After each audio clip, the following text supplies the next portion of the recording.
அல்லாஹ் சுப்ஹானஹு வ தஆலா எவ்வளவு பெரிய எச்சரிக்கையை செய்கிறான் பாருங்கள். அதுபோல்தான் ஒரு அந்நிய பெண்ணிடத்திலே பேசுவது, ஒரு அந்நிய ஆணிடத்திலே பேசுவது, ஆண்களுக்கும் சொல்லுகிறேன், எனக்கும் சொல்லுகிறேன், அங்கு இருக்கக்கூடிய பெண்களுக்கும் சொல்லுகிறேன், ஹராம். ஒரு ஆணிடத்திலே தனக்கு அனுமதி இல்லாத ஒரு அந்நிய ஆணிடத்திலே, அந்நிய பெண்ணிடத்திலே ஒரு ஆண் பேசுவது இந்த மார்க்கத்திலே தடை செய்யப்பட்டது.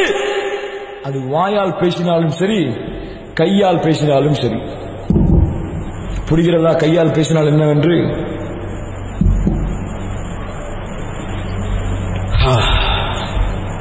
இன்று உருவாகிறது காதல் எல்லாம். இன்று இந்த மானங்கெட்ட காதல் எல்லாம் உருவாகிறது. எதிலே? எதிலே? மொபைலிலே, பேஸ்புக்கிலே, ஜிமெயிலிலே. யா அல்லாஹ், இதுவெல்லாம் முஸ்லிம் சமூகமா? இதுவெல்லாம் அபூபக்கர் வாழ்ந்த சமூகமா? சந்தேகமாக இருக்கிறது. ரலியல்லாஹு அன்ஹு வரதா. யார் இவர்கள்? முஸ்லிம் பிள்ளைகளின் பிள்ளைகளா அல்லது காஃபிரின் பிள்ளைகளா? நடு ரோட்டிலே நின்று கொண்டு ஒரு அந்நிய ஆணுடன் தயக்கமில்லாமல் ஹிஜாபை அணிந்து கொண்டு ஒரு பெண் பேசிக் கொண்டிருக்கும் பொழுது, ஆடை அணிந்து கொண்டிருக்கக்கூடிய, புர்கா அணிஞ்சிட்டு இருக்கக்கூடிய பொம்பளைங்களை சொல்லல, ஆடை அணிந்து கொண்டிருக்கக்கூடிய ஒரு முஸ்லிமான ஆண் அதை தடுக்காமல் சென்றால் அவன் ஆடை அணிந்திருப்பதற்கு தகுதியற்றவன். ஏன்? அவள் உன் சகோதரி, அவள் உன் சகோதரி, அவள் உன் சகோதரி. மறந்து விடாதீர்கள், மறந்து விடாதீர்கள். எனக்கும் சொல்கிறேன், உங்களுக்கும் சொல்லிக் கொள்கிறேன். அவள் என் சகோதரி, என் ஆணவனுக்கு பிறந்தவள், என் தாய்க்கு பிறந்தவள். லா இலாஹ இல்லல்லாஹ்.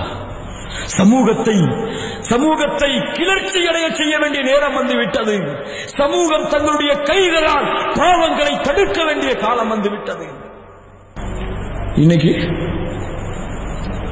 காலேஜ் படிக்கிறது, காலேஜ் படிக்கும் போது பாய் ஃப்ரெண்டு கூட பேசுறது, பழகிறது. ஆட்டோல போகும்போது ஆட்டோக்காரன் கூட. என்ன பெண்மை இது? என்ன கற்பை பாதுகாப்பது இது? என்ன மூமினுடைய தன்மை இது? அல்லாஹ் சுப்ஹானஹு வ தஆலா நபிமார்களின் மனைவிமார்களுக்கு சொல்லுகிறான். நபியின் மனைவி ஈமானிலே தரமுள்ள உம்மஹாத்துல் முஃமினீன், மூமின்களின் தாய். யாருடைய தாய்? மூமின்களின் தாய் என்றால் நம்முடைய தாய். இன்ஷா அல்லாஹ் நம்முடைய தாய்க்கு அல்லாஹ் சொல்லச் சொல்கிறான், இதா சஅல்துமூஹுன்ன மதாஅன் ஃபஸ்அலூஹுன்ன மின் வராஇல் ஹிஜாப். நபியே, உங்களுடைய மனைவியிடத்தில் மூமினானவர்கள் ஏதாவது தேவையை கேட்டு வந்தால் ஹிஜாபிற்கு பின்னால் இருந்து கேட்கட்டும், திரைக்கு பின்னால் இருந்து கேட்கட்டும். இன்னைக்கு நண்பன் வந்தா போதும், மனைவி ஹலால் ஆயிடுவா, பார்க்கறதுக்கு, பேசுறதுக்கு, பழகிறதுக்கு. விருந்தாளி வந்தா போதும், ஆட்டோக்காரன் வந்தா போதும், பால் வாங்குறவங்க வந்தா போதும், ஹலால், பார்க்கறது ஹலால், பேசுறது ஹலால். சரியா? நபியின் மனைவிக்கு சொல்கிறான், மூமின்களே, நீங்கள் சென்றாலும் ஹிஜாபுக்கு பின்னால் இருந்து பேசுங்கள். அல்லாஹ் எப்படி தடுக்கிறான் பாருங்கள் பாவங்களை. என்ன மார்க்கம் பாருங்கள். இதையெல்லாம் கற்றுக் கொடுக்கக்கூடிய இஸ்லாமிய மார்க்கத்தில் நாம் பிறந்து வளர்ந்திருக்கிறோம். ஒரு வீட்டின் கதவை தட்ட கற்றுக் கொடுக்கக்கூடிய மார்க்கம் இஸ்லாம். ஒரு வீட்டின் கதவை எப்படி தட்டி உள்ளே நுழைய வேண்டும் என்று கற்றுக் கொடுக்கக்கூடிய மார்க்கம் இஸ்லாம். அல்ஹம்துலில்லாஹி அல்லதி ஹதானா லிஹாதா வமா குன்னா லினஹ்ததிய லௌலா அன் ஹதானா அல்லாஹ். நேர்வழி கொடுத்தவன் நீனே, நேர்வழி நீ கொடுக்காமல் நாங்கள் நேர்வழி பெற்றிருக்க மாட்டோம். யோசித்து பாருங்கள் அன்பிற்குரியவர்களே, யோசித்து பாருங்கள். அல்லாஹ் கொடுத்த நியாமத்தான இந்த வாய்ப்புகளை, இந்த வசதிகளை, இந்த யுகங்களை இன்றைய முஸ்லிம் சமூகம் எப்படி பயன்படுத்துகிறது?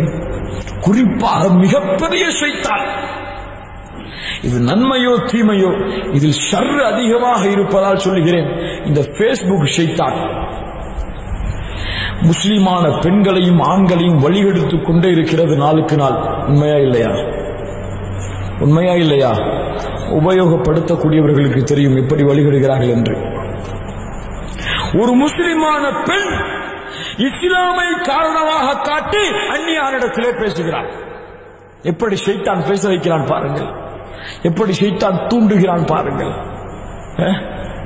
ஒரு காஃபிரிடத்திலே பழகுகிறாள் ஒரு முஸ்லிம் பெண், ஒரு காஃபிரான பெண்ணிடத்திலே ஒரு முஸ்லிமான ஆண் பழகுகிறான். ஈமான் இல்லாதவங்களா இருந்தா அது வேற நோக்கம் அவங்களுக்கு. ஈமான்ல அறகுறைவா இருக்கிறவங்களுக்கு, மார்க்கத்தை புரியாதவங்களுக்கு இருந்தா இன்னைக்கு வேற நோக்கம். அதுக்கு யோசித்து பாருங்கள் என்பவர்களை சிந்தித்து பாருங்கள். அல்லாஹ் சுப்ஹானஹு வ தஆலா தடை செய்திருக்கிறான் இந்த குற்றங்களை, இந்த பாவங்களை.